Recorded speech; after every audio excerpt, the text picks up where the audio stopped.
இப்ப நீ கேட்ட இந்த கதையை கூட யாருகிட்டையும் உன்னால சொல்லவே முடியாதுன்னார் அவர்.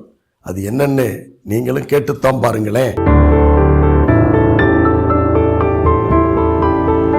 குலதெய்வ கோயில் பூசாரி ஒருத்தர் பழுதடைஞ்சு போன அங்காளம்மன் கோயில புதுசா கட்ட பாலாயனம் பண்ணி வேலைய ஆரம்பிச்சார். பூசாரி ஏழையா இருந்ததால யாருமே பெருசா உதவி செய்யல. அன்றாடம் இவர் தான் ஆட்களை வச்சு வேலையும் வாங்கணும், அவங்க சம்பளத்துக்கு வசூலும் பண்ணி ஆகணும். இதுல செங்கல் சிமெண்ட்னு பொருட்கள் வாங்குற சிரமங்கள் வேற. ராத்திரி பகலா படாத பாடுபட்டு நிலமட்டத்துக்கு கோயிலை கொண்டு வந்துட்டார். மறுநாள் வேலைக்கு செங்கல் இல்ல, வாங்கி கொடுக்க வழியும் தெரியல. ராத்திரி பூரா தீவிர யோசனை.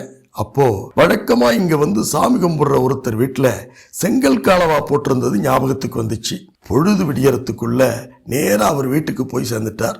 இவர் முகத்துலதான் அன்னைக்கு அவங்களே விழிக்கிற மாதிரி ஆயிடுச்சு. என்ன பூசாரி இந்த நேரத்துல ஏது முக்கியமான செய்தியான்னு பதற்றத்தோட கேட்க ஆரம்பிச்சாங்க. அதுக்கு அவரு, அதெல்லாம் ஒண்ணுமில்ல, வீட்டுல எல்லாரும் சௌக்கியம் தானே, யாருக்கும் எந்த குறையும் இல்லாம இருந்தா அதுவே எனக்கு போதும்னார்.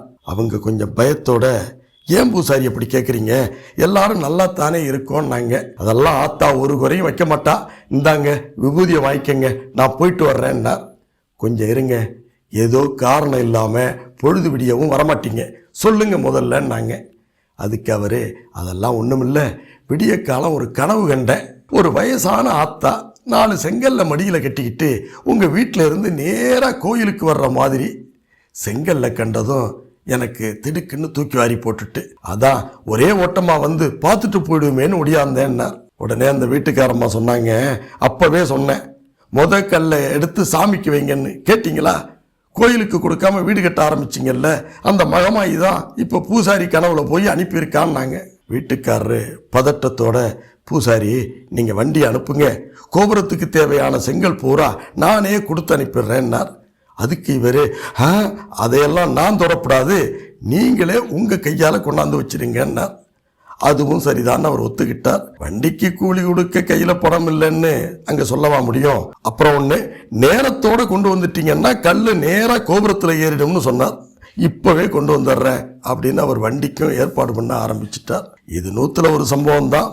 பாக்கி எல்லாத்தையும் கேட்டீங்கன்னா இந்த கோயிலை கட்டினது சாமியா இல்ல இந்த பூசாரியான்னு உங்களுக்கே புரிஞ்சிடும். இப்படி ஒவ்வொரு நாளும் ஒரு திருவிளையாடல். எப்படியோ கோயில் வேலை பூர்த்தியாகி கும்பாபிஷேகமும் முடிஞ்சதுன்னார். அடடா, உங்க அறிவு திறமையை எப்படி பாராட்டுறதுன்னு எனக்கே தெரியலன்னு. அதுக்கு அவர் சொன்னாரு, அட நீங்க வேற, நானும் அப்படித்தான் மனசுல நினைச்சுக்கிட்டு ஒவ்வொரு இடத்துக்கும் உபயம் வாங்க போவேன். எனக்கு முன்னாடியே ஆத்தா ஏற்பாடு பண்ணி வச்சுட்டு தான் என்ன அனுப்பியிருக்கான்னு அங்க போன பிறகுதான் எனக்கே புரியும்னு சொல்லிக்கிட்டு இருக்கும் போதே அவருக்கு அருள் வர ஆரம்பிச்சுட்டு, அடே இப்ப நீ கேட்ட இந்த கதையை கூட யாருகிட்டையும் உன்னால சொல்ல முடியாது, சொல்ல விட மாட்டேன். அதை எப்போ சொல்ல வைப்பேன் தெரியுமா? அது எப்போம்மான்னு. அதுக்குள்ள அவர் மயங்கி விழுந்துட்டார். இது நடந்து வருஷம் 30 ஆயிடுச்சு.